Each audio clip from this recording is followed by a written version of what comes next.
Trick to learn classes में आपका स्वागत है। आज हम अपना करेंट अफेयर देखेंगे और आज का हमारा करेंट अफेयर 9 जुलाई 2023 से लेकर 13 जुलाई 2023 तक है। तो चलिए अपना वीडियो स्टार्ट करते हैं। वीडियो अंत तक ज़रूर देखिए क्योंकि वीडियो के लास्ट में कुछ ऐसे फैक्ट होते हैं जो हमारे एग्जाम्स के पॉइंट ऑफ व्यू से बहुत ही ज़्यादा इंपॉर्टेंट होते हैं। चलिए हम अपना पहला क्वेश्चन देखते हैं।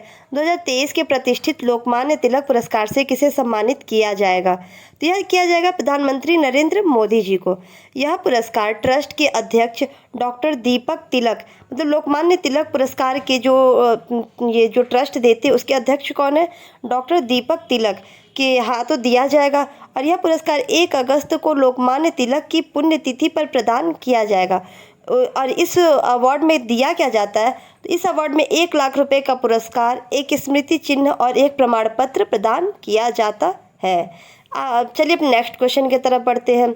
लॉर्ड हनुमान को किस चैंपियनशिप का आधिकारिक शुभंकर घोषित किया गया है? जो लॉर्ड हनुमान, जो हिंदुओं के भगवान हनुमान जी हैं, उनको किस चैंपियनशिप का आधिकारिक शुभंकर घोषित किया गया है? तो आप ये किया गया है एशियाई एथलेटिक्स चैंपियनशिप का। यह आयोजन महाद्वीपीय शासी निकाय की स्थापना की 50वीं वर्षगांठ पर आयोजित किया जाएगा तथा 25वीं एशियाई एथलेटिक चैंपियनशिप पर किया जाएगा। अगर ये पूछे कि कौन सा ये नंबर का एशियाई एथलेटिक्स चैंपियनशिप है तो आप क्या बता देंगे? 25वां नंबर का है। और ये जो महाद्वीपीय शासी निकाय है उसका कौन सा वर्षगांठ है? तो ये 50वां वर्षगांठ है। ये देखिए आपको जो दिखाया जा रहा है यही हमारे ये एशियाई एथलेटिक चैंपियनशिप का गेम का लोगो है या शुभंकर है। चलिए नेक्स्ट क्वेश्चन की तरफ बढ़े। किस फार्मूला 1 रेसर ने ब्रिटिश ग्रांड प्रीमियर का टाइटल अपने नाम किया? तो यह क्या है? मैक्स वेरस्टैपेन ने अपनी पहली ब्रिटिश ग्रांड प्री जीत का दावा करते हुए अपनी रेड बुल टीम के लिए रिकॉर्ड 11वीं लगातार जीत हासिल की और लगातार 6ठी रेस में जीत हासिल की। और ये जो है वो बेल्जियम के खिलाड़ी हैं। अगर आपसे पूछ ले कि ये किस देश के खिलाड़ी ने ब्रिटिश ग्रांड प्री का जो टाइटल जीता है, तो वो किस देश के खिलाड़ी ने जीता है? बेल्जियम ने। और वो खिलाड़ी का नाम क्या है? तो वो नाम है मैक्स वेरस्टैपेन। चलिए ये जो आपको फिगर में दिखाया जा रहा है वही है मैक्स वेरस्टैपेन। चलिए नेक्स्ट क्वेश्चन की तरफ बढ़ते हैं। भारत के किस एयरपोर्ट पर देश की पहली एलिवेटेड क्रॉस टैक्सी वे सर्विस की शुरुआत की गई? तो यह की गई है इंदिरा गांधी इंटरनेशनल एयरपोर्ट जो कि दिल्ली में है, उस एयरपोर्ट पे। अब इसके बारे में थोड़ा जानें। तो इसकी मदद से एयरपोर्ट की परिचालन दक्षता में बढ़ोतरी होगी, साथ ही कार्बन उत्सर्जन को कम करने में भी मदद मिलेगी। चलिए अपने आगे के क्वेश्चन की तरफ बढ़े। भारत के किस बैडमिंटन खिलाड़ी ने कनाडा ओपन का टाइटल जीता है? तो यह जीता है लक्ष्य सेन जी ने। अब ये जो लक्ष्य सेन है वो अगस्त 2022 में जो राष्ट्रमंडल खेल हुआ था उसके चैंपियन भी रहे हैं। चलिए नेक्स्ट क्वेश्चन की तरफ बढ़े। अंतर्राष्ट्रीय वित्तीय सेवा केंद्र प्राधिकरण के नए अध्यक्ष के रूप में किसे नियुक्त किया गया है? तो ये नियुक्त किया गया है के राजा रमन जी को।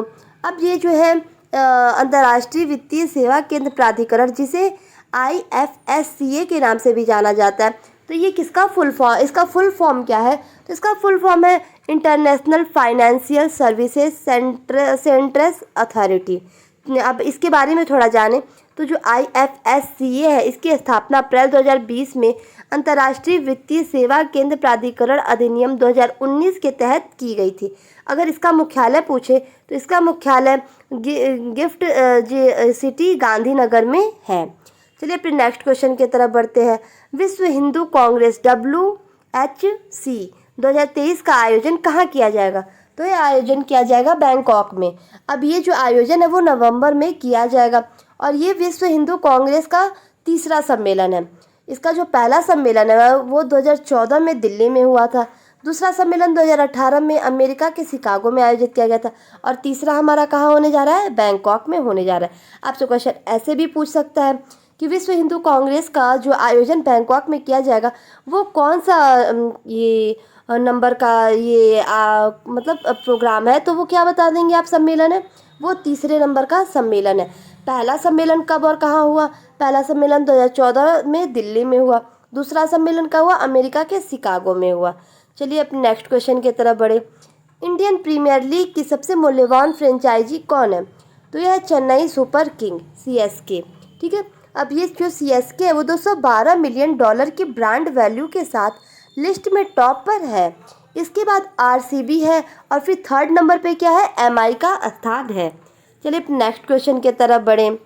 किस देश ने गुइलेन बैरे सिंड्रोम के चलते राष्ट्रीय स्वास्थ्य आपातकाल की घोषणा की है? तो यह किया पेरू देश ने।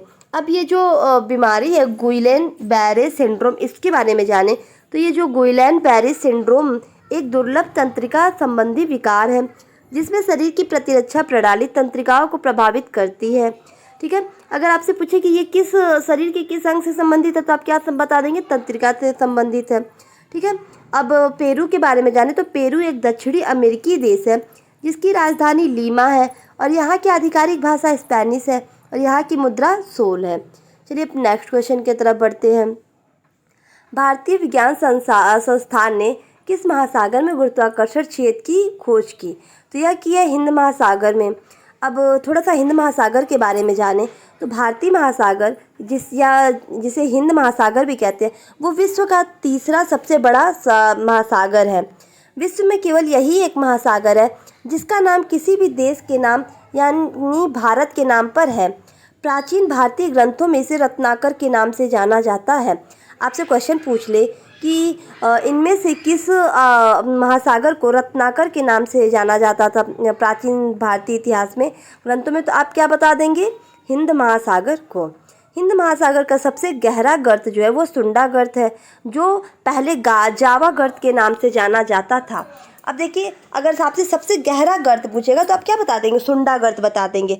और सुंडा गर्त का ही पहले क्या नाम था? जावा गर्त। ठीक है, अब नेक्स्ट थोड़ा सा पॉइंट इसका देखते हैं। हिंद महासागर को दुनिया का सबसे गर्म महासागर कहा जाता है। अगर आपसे पूछ ले कि सबसे गर्म महासागर कौन सा है तो आप क्या बता देंगे? हिंद महासागर। इसका आकार त्रिभुजाकार है। अगर आपसे हिंद महासागर का आकार पूछ ले तो आप इसका आकार क्या बता देंगे? त्रिभुजाकार।